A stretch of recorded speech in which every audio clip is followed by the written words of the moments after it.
Hello everyone, this is Strider for the Sega Master System, released in 1991, based on the arcade game. Strider himself is some kind of crime-fighting warrior who's got to get to the end of all these levels and defeat Grandmaster something or other, some name begins with M, I'm not going to even try and pronounce. That flying thing can kill enemies, I think. By the way, I'm sorry this screen wobbles about a bit, I don't know what's the matter with it. And this feels like playing the Mega Drive version, except in kind of slowed down mode or something. There are loads of enemies and power-ups and stuff missing from this. It just feels really empty. There'll be a whole load of those flying things about now, there isn't. He had a slide attack in the original, he hasn't got it in this.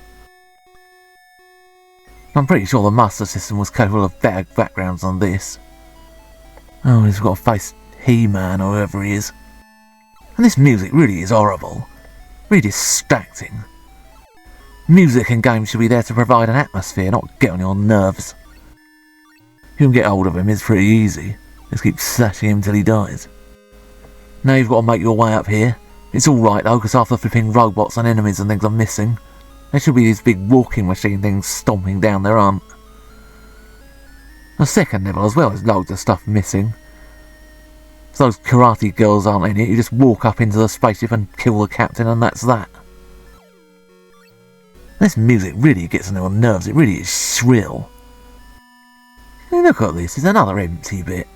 It's like it's half finished. I'm not even quite sure whether this is a robot or some kind of automated defence system or something. I think it probably helps you memorise the patterns of these lasers. I was going to at least be grateful this is in the game. Oh, here we go again. Annette Problemski. Oopsie daisy. You see the same people in these every time. Just that bloke who's from the ice level or something and the Amazons. I used to play the Mega Drive version of this, and this version makes me so glad I had a Mega Drive and not a Master System. And this thing looks like rubbish stop motion or something.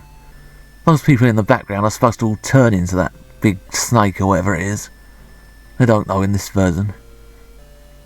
They don't even look like people anyway, they look more like skinny Daleks in pink robes. That thing's supposed to have a hammer and sickle, it's just got a sickle here. If I had a hammer, I'd hammer in the morning. Why have we got the flipping Amazons again? It's supposed to be the blooming Russia Neville.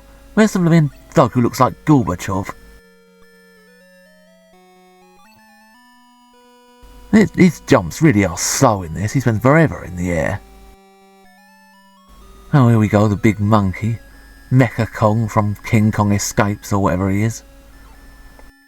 What a flickery blooming sprite.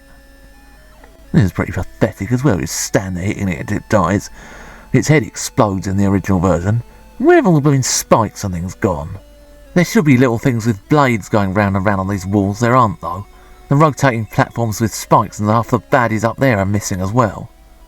You know, I would admit this is a big step up from some of the bloody awful Commodore 64 arcade conversions I've seen. Things like flipping Final Fight and doing Street Fighter games.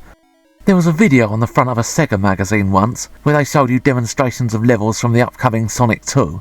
And because it was half finished, they hadn't got round to putting the enemies in the chemical plant level yet. And that's what this feels like, to be quite honest. It just feels half finished. It's completely empty. It's slow. It's boring. It's like an empty shell of the original. Deeper